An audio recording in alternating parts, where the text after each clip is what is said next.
Good morning दोस्तों, जैसे कि आप देख सकते हैं यूडिटेरिया 7500 प्लस और इसका जो है हम लोग प्रैक्टिस सेट स्टार्ट कर चुके हैं और अभी तक जो है 1 और 2 सेट हम लोग देख चुके हैं।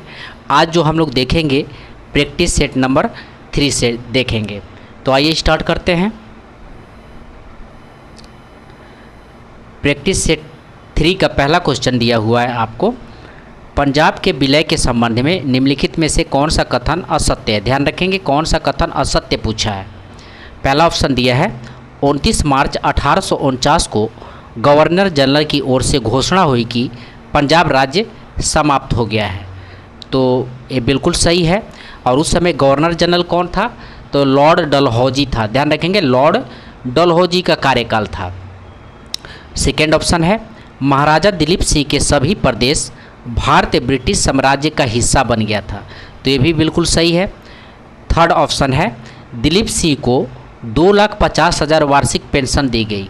तो 2,50,000 वार्षिक पेंशन इनको नहीं दिया गया था। ध्यान रखेंगे दिलीप सिंह को क्या किया गया था कि इनको जो है ब्रिटेन जो है निर्वासित कर दिया गया था। इनको ब्रिटेन निर्वासित कर दिया गया था और कुछ दिनों के बाद दिलीप सिंह जो है ईसाई धर्म से प्रभावित होकर ईसाई धर्म ज्वाइन भी कर लिए थे, ईसाई धर्म अपना भी लिए थे। दिलीप सिंह जो है कुछ समय के बाद दिलीप सिंह ईसाई धर्म अपना भी लिए थे।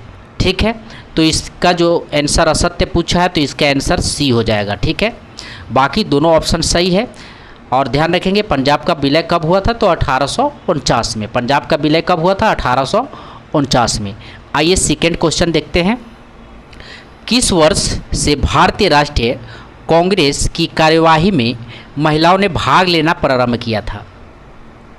तो भारतीय राष्ट्रीय कांग्रेस की कार्यवाही में महिलाओं ने 1889 में भाग लेना प्रारंभ किया था और 1889 भारतीय राष्ट्रीय कांग्रेस का अधिवेशन ये मद्रास में हुआ था। ध्यान रखेंगे ये कहाँ हुआ था? तो मद्रास में ये अधिवेशन हुआ था और उसी में सर्वप्रथम जो है महिलाओं भाग लेना स्टार्ट हुई थी। और एक महिला का नाम याद रखेंगे, उनका नाम है कदाम्बनी गांगुली। कदाम्बनी गांगुली जो है सर्वप्रथम भाग ली थी, कदाम्बनी गांगुली। इन्होंने कलकत्ता विश्वविद्यालय से पढ़ाई किया था और वहीं पे पहली बार इन्होंने भाषण दिया था 1889 में ही इन्होंने भाषण भी दिया था। तो ध्यान रखेंगे नाम क्या है इनका? कदाम्बनी गांगुली। तो कदाम्बनी गांगुली का नाम याद रखेंगे। नेक्स्ट देखते हैं, निम्नलिखित में कौन सा आधुनिक भारतीय इतिहास में घटनाओं का सही कालानुक्रमिक क्रम को इंगित करता है? तो इसका आंसर हो जाएगा आपको सी, इसका आंसर हो जाएगा मर्लो मिंटो सुधार। मर्लो मिंटो सुधार कब आया था? तो 1909 में आया था मर्लो मिंटो सुधार, या इसी को बोला जाता है भारत परिषद अधिनियम। भारत परिषद अधिनियम इसी को कहा जाता है 1909। और भारत परिषद अधिनियम, ठीक है, ध्यान रखेंगे इसका 2 सिद्धांत इसने दिया था। इसमें जो है चुनाव सिद्धांत को भारत में पहली बार मान्यता मिला था। मर्लो मिंटो सुधार में चुनाव सिद्धांत को पहली बार मान्यता मिला था मर्लो मिंटो सुधार में। और इसी में जो है गवर्नर जनरल की कार्यकारी परिषद में पहली बार भारतीयों को प्रतिनिधित्व मिली थी। ठीक है, ध्यान रखेंगे इसमें जो है गवर्नर जनरल की कार्यकारी परिषद में पहली बार भारतीयों को जो है प्रतिनिधित्व भी मिली थी। जलियांवाला बाग फिर दिया है, तो जलियांवाला बाग कब हुआ था? तो 13 अप्रैल 1919 जलियांवाला बाग कांड हुआ था।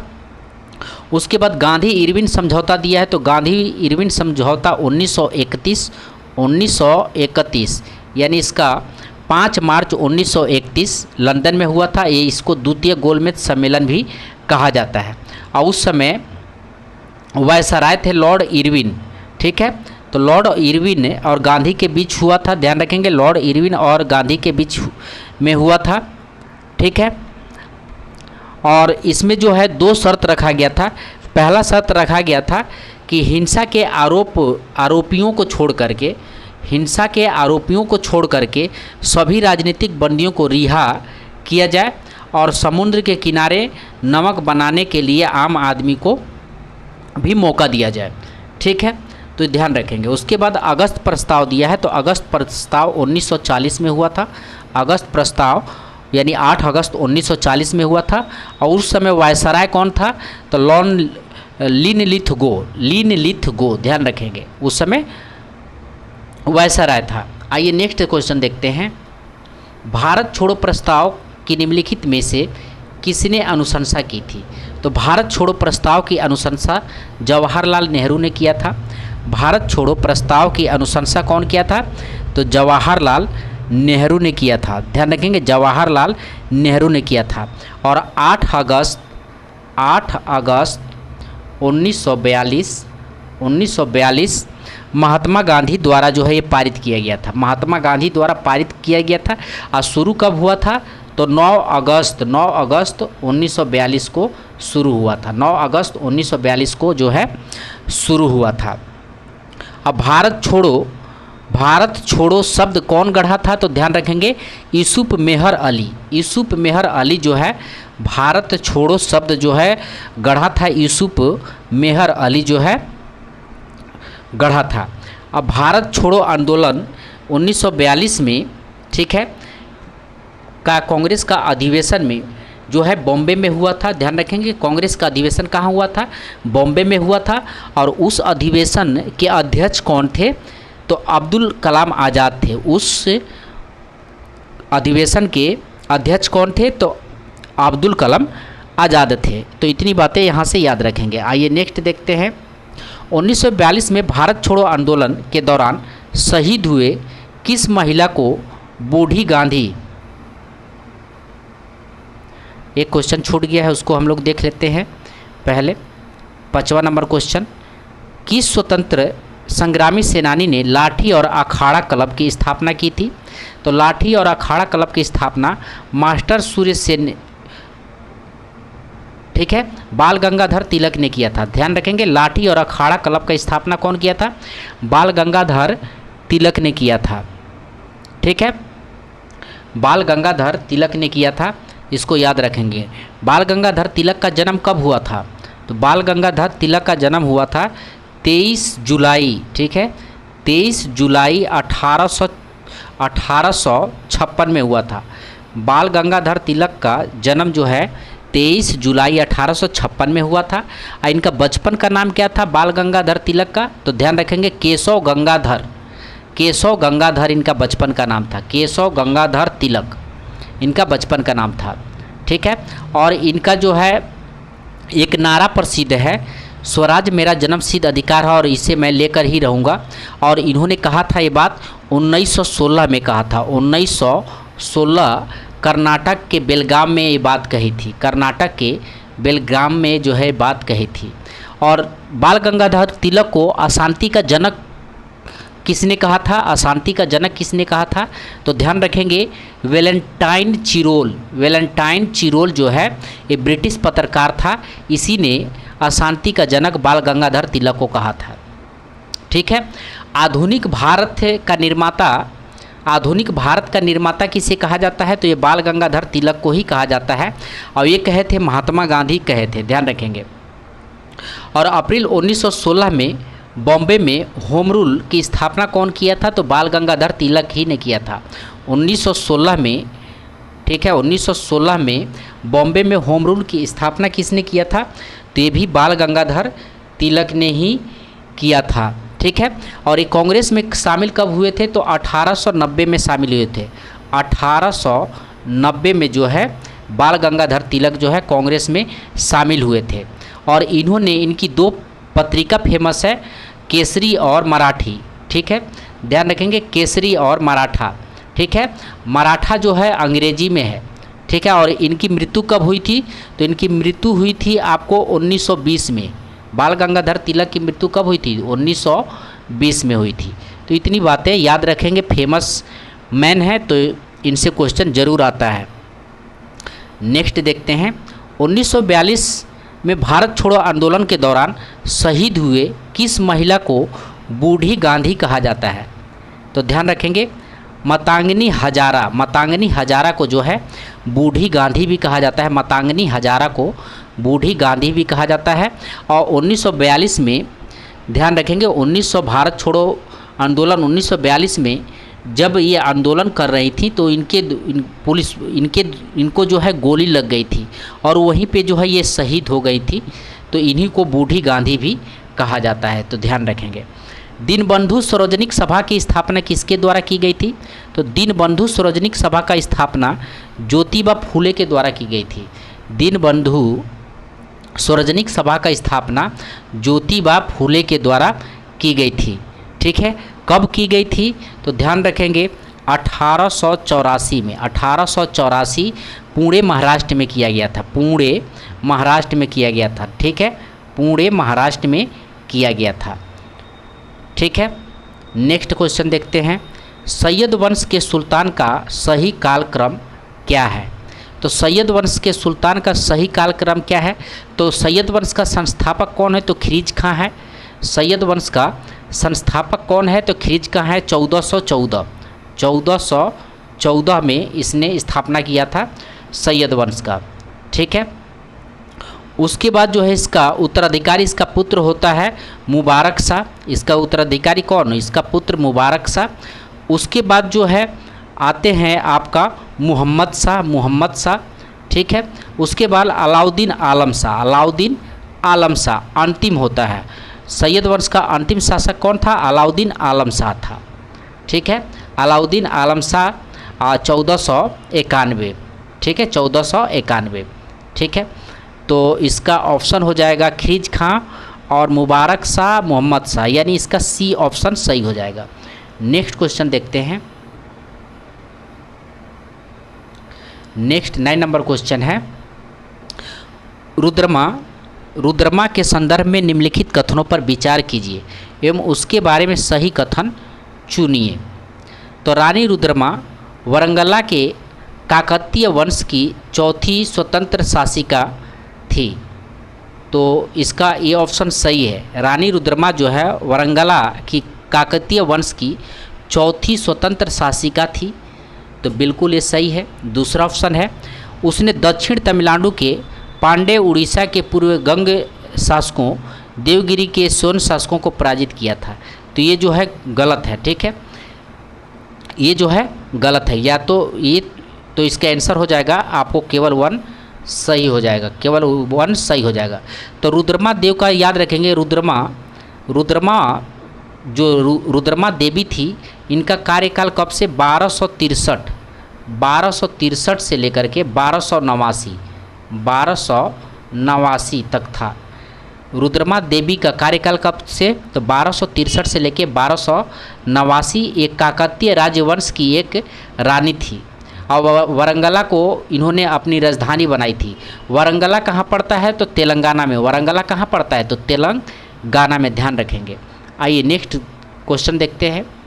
मध्ययुगीन भारत के संदर्भ में सराय शब्द का अर्थ क्या है? तो मध्ययुगीन भारत के संदर्भ में सराय शब्द का अर्थ आपका है विदेशियों तथा व्यापारियों को ठहरने का स्थान। तो इसका ऑप्शन सी सही हो जाएगा। इसका ऑप्शन जो है सी सही हो जाएगा। एक स्थान जिसका उद्देश्य भारतीय और विदेश यात्रियों, तीर्थयात्रियों, व्यापारी आदियों को अस्थायी आवास प्रदान करना था। तो सराय का अर्थ ध्यान रखेंगे। ठीक है, आइए नेक्स्ट क्वेश्चन देखते हैं। 11 नंबर,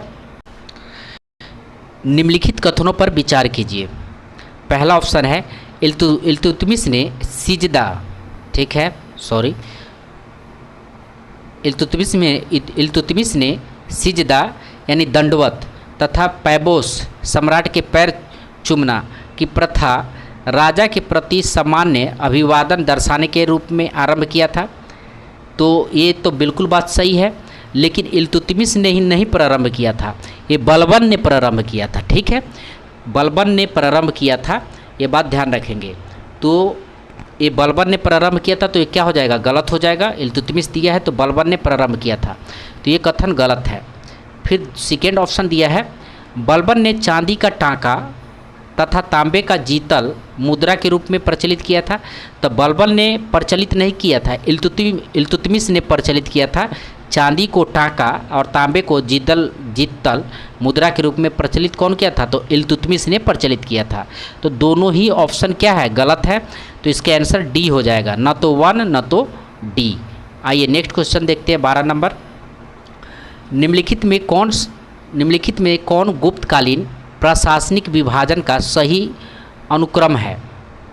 पहला ऑप्शन है आपका भुक्ति, विषय, विधि, ग्राम। तो ये पहला ऑप्शन सही हो जाएगा, भुक्ति, विषय, विधि और ग्राम। तो गुप्तकालीन प्रशासनिक विभाजन जो है भुक्ति, विषय, ठीक है, भुक्ति, विषय, विधि, ग्राम। और भुक्ति क्या है? तो ये प्रांतों का नाम था। भुक्ति का मतलब ध्यान रखेंगे, इसमें जो है प्रांतों का या देशों का या राष्ट्रों का नाम था, ठीक है। और उनके प्रमुख को, भुक्ति के प्रमुख को क्या बोला जाता था? तो उपरीक बोला जाता था। ये ध्यान रखेंगे, भुक्ति शब्द उपरीक बोला जाता है। इनके प्रमुख को क्या बोला जाता था? उपरीक बोला जाता था। यानी कोई प्रांत हो, चाहे कोई क्षेत्र हो या कोई देश हो, उसको भुक्ति कहा जाता था, उसके प्रमुख को उपरीक कहा जाता था। तो ये ध्यान रखेंगे, ठीक है। तो गुप्तकालीन प्रशासनिक विभाजन का सही कालक्रम है भुक्ति, विषय, विधि और ग्राम। ग्राम जो है एक छोटी इकाई हुआ करती थी, ठीक है। तो इसका आंसर ए हो जाएगा। आइए नेक्स्ट देखते हैं। निम्नलिखित में से कौन सा मंदिर वास्तुकला के वेसर शैली का उदाहरण है? तो वेसर शैली का कौन सा मंदिर उदाहरण है? ठीक है, तो ध्यान रखेंगे, इसका आंसर हो जाएगा होयसलेश्वर मंदिर। होयसलेश्वर मंदिर जो है वेसर शैली का उदाहरण है। वेसर शैली जो है इसको चालुक्य शैली भी कहा जाता है। वेसर शैली को जो है चालुक्य शैली भी कहा जाता था। इसमें जो है मंदिरों का आकार आधार से शिखर तक गोलाकार हुआ करता था। मंदिरों का आधार से शिखर तक कैसा हुआ करता था? तो गोलाकार हुआ करता था, ठीक है, गोलाकार हुआ करता था, ध्यान रखेंगे। उसके बाद जो है उत्तर भारत का जो है नगर शैली, उत्तर भारत का नगर शैली प्रचलित है और दक्षिण भारत का द्रविड़ शैली। उत्तर भारत का नगर शैली और दक्षिण भारत का द्रविड़ शैली, और ये दोनों का मिक्सअप क्या है? वेसर शैली है। दोनों का मिक्सअप वेसर शैली है। तो इसको याद रखेंगे, ठीक है। आइए नेक्स्ट देखते हैं। प्राचीन भारत के इतिहास के संदर्भ में भवभूति, हस्तिमल तथा क्षमेश्वर क्यों प्रसिद्ध थे? तो प्राचीन भारत के इतिहास के संदर्भ में भवभूति, हस्तिमल तथा क्षमेश्वर क्यों प्रसिद्ध थे? क्योंकि ये नाटककार थे। ध्यान रखेंगे, ये क्या थे? तो नाटककार थे। भवभूति जो है ये यशोवर्मन के दरबार में कवि थे। भवभूति यशोवर्मन के दरबार में कवि थे। और हस्तिमल जो है, ये हस्तिमल है, ये जो है सोलंकी शासकों के दरबार में थे। हस्तिमल सोलंकी शासकों के दरबार में थे। और ये जो है ये जैन कवि हैं। हस्तिमल क्या है? ये कि जैन कवि हैं, इनको ध्यान रखेंगे। आइए क्षमेश्वर दिया हुआ है। तो क्षमेश्वर जो है एक कन्नौज के महिपाल के दरबारी कवि थे। कन्नौज के महिपाल के दरबारी कवि थे। ये तीनों क्या थे? नाटककार थे, ठीक है। तो इसका आंसर ए हो जाएगा। आइए नेक्स्ट देखते हैं। भारतीय संविधान की प्रस्तावना में उल्लिखित सही क्रम कौन सा है? तो 15 का आंसर हो जाएगा आपको बी, संपूर्ण प्रभुत्व संपन्न समाजवादी पंथ निरपेक्ष लोकतंत्रात्मक। ध्यान रखेंगे, संपूर्ण प्रभुत्व संपन्न समाजवादी पंथ निरपेक्ष लोकतंत्रात्मक, ठीक है। नेक्स्ट क्वेश्चन देखते हैं। 16 नंबर क्वेश्चन है, पंचायती राज के संदर्भ में निम्नलिखित में कौन सा कथन सत्य है?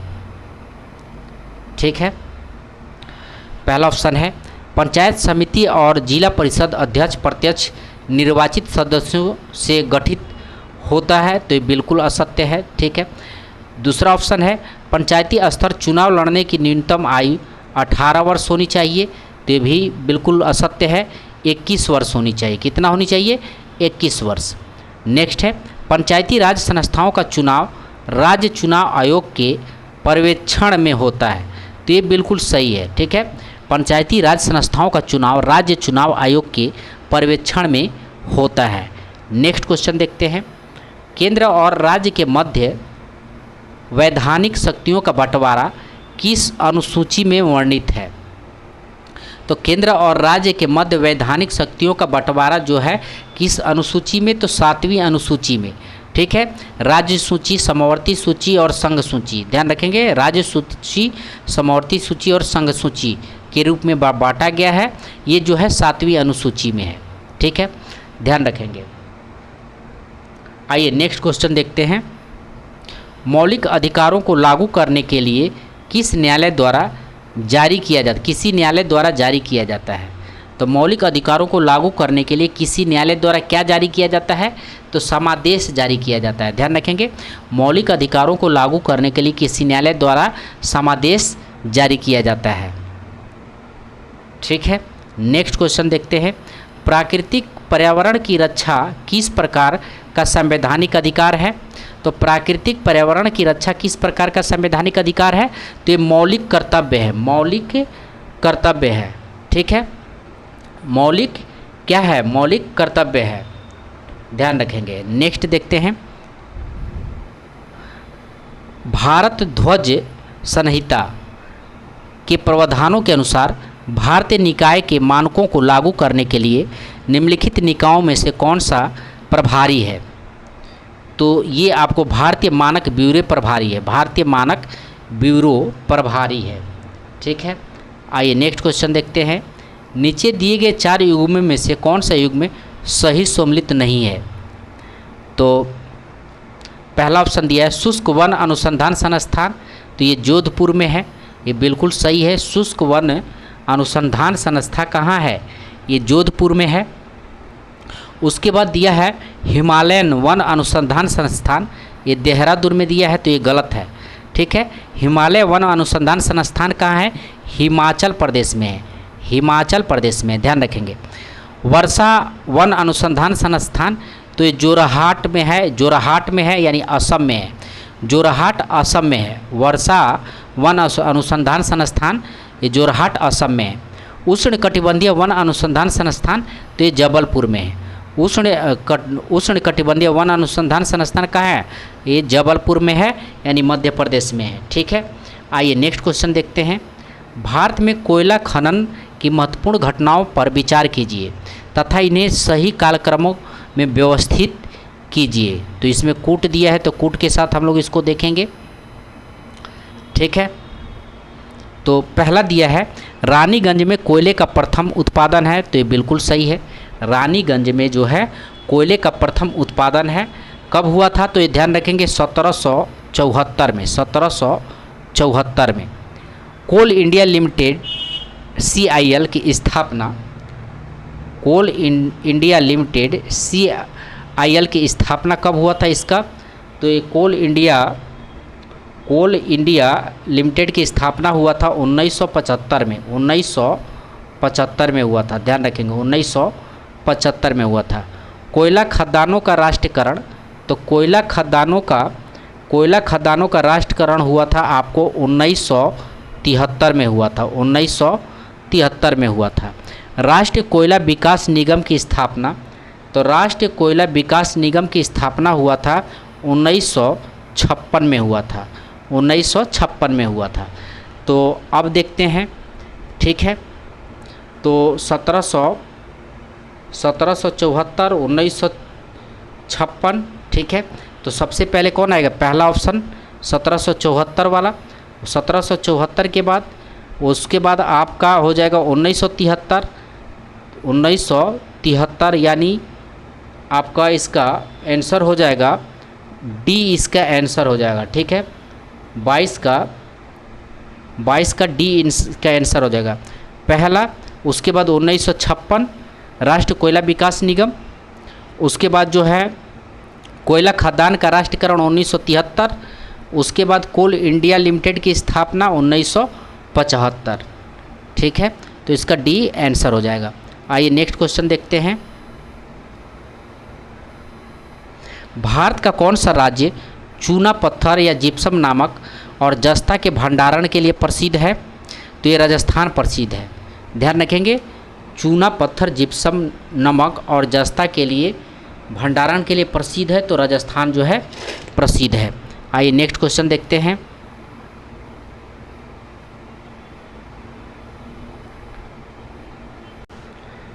24 नंबर प्रश्न है, भारत की 2011 की जनगणना के अनुसार भारत की नगरीय जनसंख्या का प्रतिशत था।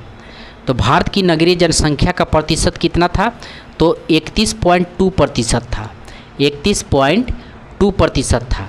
भारत की 2011 की जनगणना, ठीक है, ये कौन सी जनगणना थी, यानी कौन नंबर की जनगणना थी? तो ध्यान रखेंगे ये 15वीं नंबर की ये जनगणना थी। 15वीं नंबर की ये जनगणना थी, तो ये भी ध्यान रखेंगे।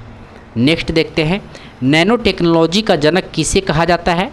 तो नैनो टेक्नोलॉजी का जनक जो है रिचर्ड फेनमैन को कहा जाता है। रिचर्ड फेनमैन को जो है नैनो टेक्नोलॉजी का जनक कहा जाता है। नेक्स्ट है, निम्नलिखित में रॉकेट किस सिद्धांत पर कार्य करता है? तो रॉकेट जो है रेखीय गति संरक्षण के नियम पे काम करता है। रेखीय गति का संरक्षण नियम पे कार्य करता है। नेक्स्ट है, इको साउंडिंग का प्रयोग होता है। तो इको साउंडिंग का प्रयोग होता है ध्वनि में कंपन उत्पन्न करने के लिए प्रयोग होता है। नेक्स्ट है, सोलर सेल निम्न में से किसके बने होते हैं? तो सोलर सेल निम्न में से अर्धचालक के बने होते हैं। सोलर सेल निम्न में से अर्धचालक के बने होते हैं। नेक्स्ट है, ऐसी वर्षा जिसमें सल्फ्यूरिक एसिड या नाइट्रिक एसिड के घटक शामिल होते हैं और इसका पीएच मान 4.5 से कम होता है। ठीक है, 4.5 से कम होता है तो कहलाती है।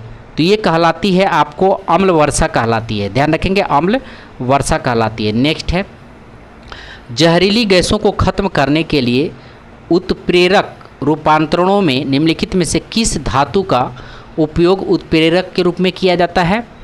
तो ये रेहोडियम का जो है प्रयोग उत्प्रेरक के रूप में किया जाता है जहरीली गैसों को खत्म करने के लिए। ठीक है, नेक्स्ट देखते हैं, सूक्ष्म पोषक जो शर्करा के परिवहन कैल्शियम, ठीक है, धन आवेश दिया है। कैल्शियम धन आवेश के उपयोग और कोशिका विभाजन में महत्वपूर्ण है। ठीक है, तो कौन महत्वपूर्ण है कोशिका विभाजन में भी? तो ये फास्फोरस महत्वपूर्ण है। कौन महत्वपूर्ण है?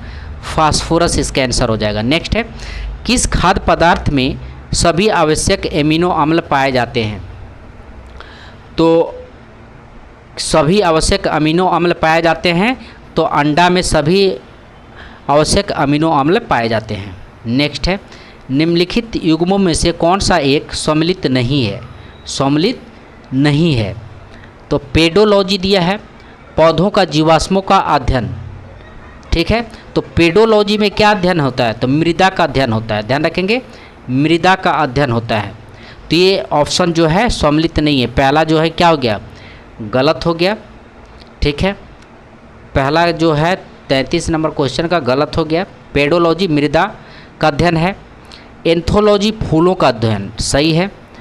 एंटोमोलॉजी जंतु विज्ञान की शाखा। ट्रोफोलॉजी पोषण का अध्ययन। तो बाकी तीनों सही है। इसका पहला पेडोलॉजी जो है ये मृदा का अध्ययन हो जाएगा। पेडोलॉजी क्या चीज़ का अध्ययन हो जाएगा? तो मृदा का अध्ययन हो जाएगा। ध्यान रखेंगे। अब पेलेंटोलॉजी जो है, पेलेंटोलॉजी पौधों के जीवाश्म का अध्ययन हो जाएगा। पेलेंटोलॉजी जीवाश्म विज्ञान का अध्ययन हो जाएगा, पेलेंटोलॉजी। तो इसको भी ध्यान रखेंगे। नेक्स्ट क्वेश्चन देखते हैं, किस शैवाल में आयोडीन की प्राप्ति होती है? तो लेमिनेरिया से जो है आयोडीन की प्राप्त होती है।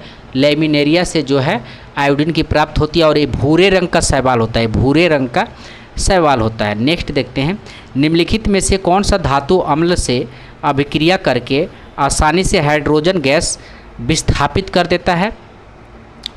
तो ये धातु जो है मैग्नीशियम धातु जो है अम्ल से अभिक्रिया करके हाइड्रोजन गैस को क्या कर देता है?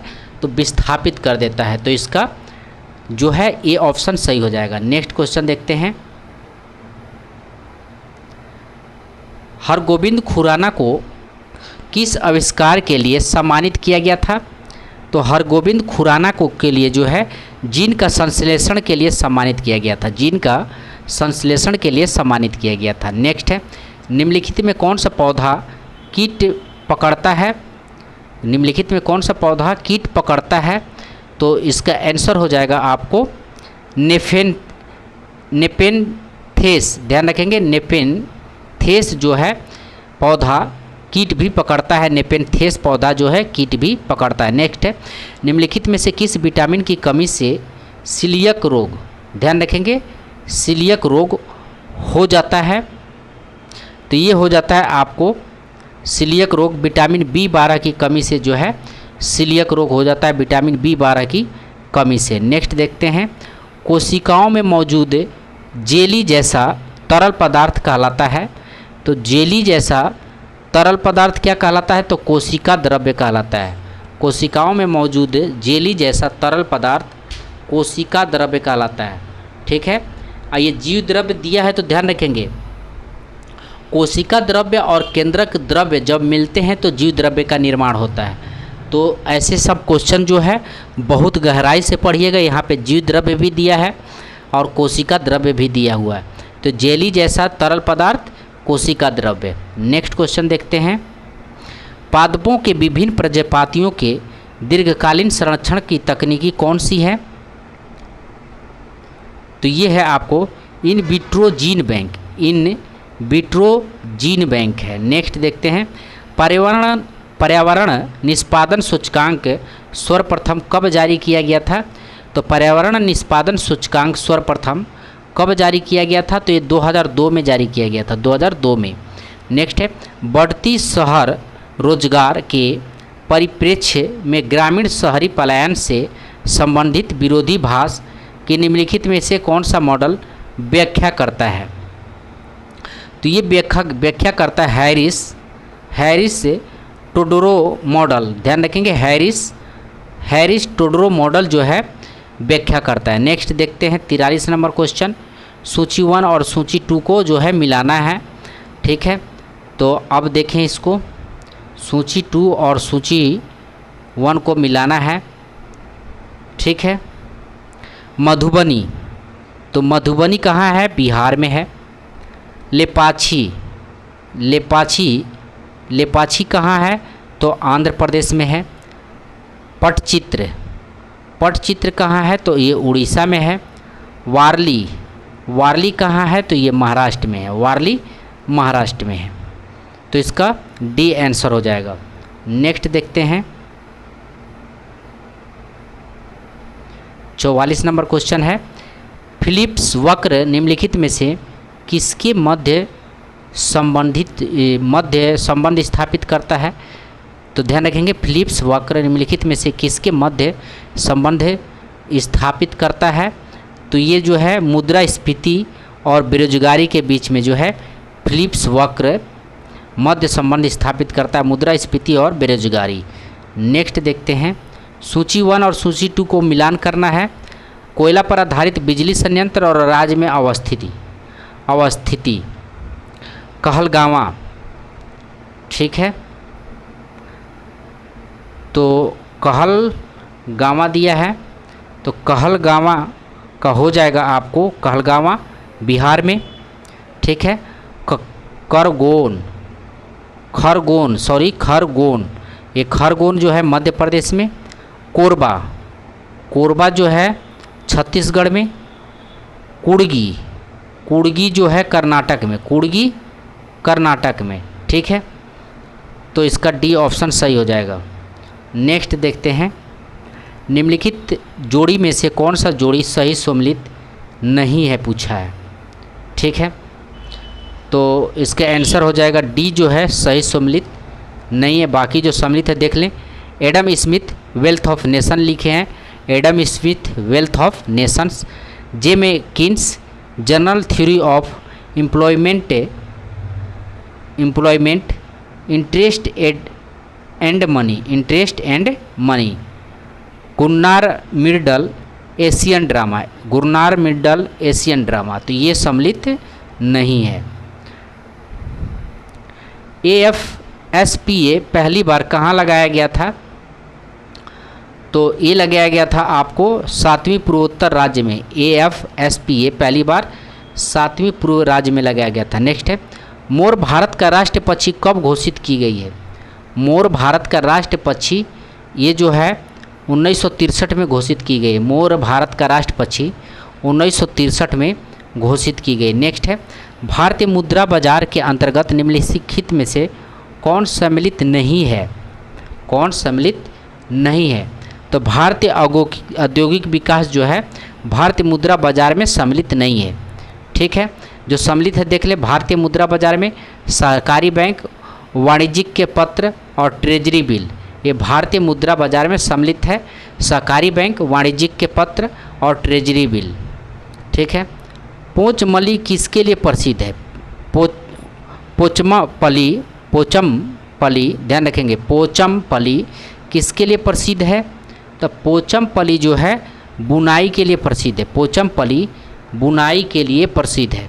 तो यहाँ तक रहा 50 क्वेश्चन दोस्तों। मिलते हैं अगले वीडियो में। धन्यवाद।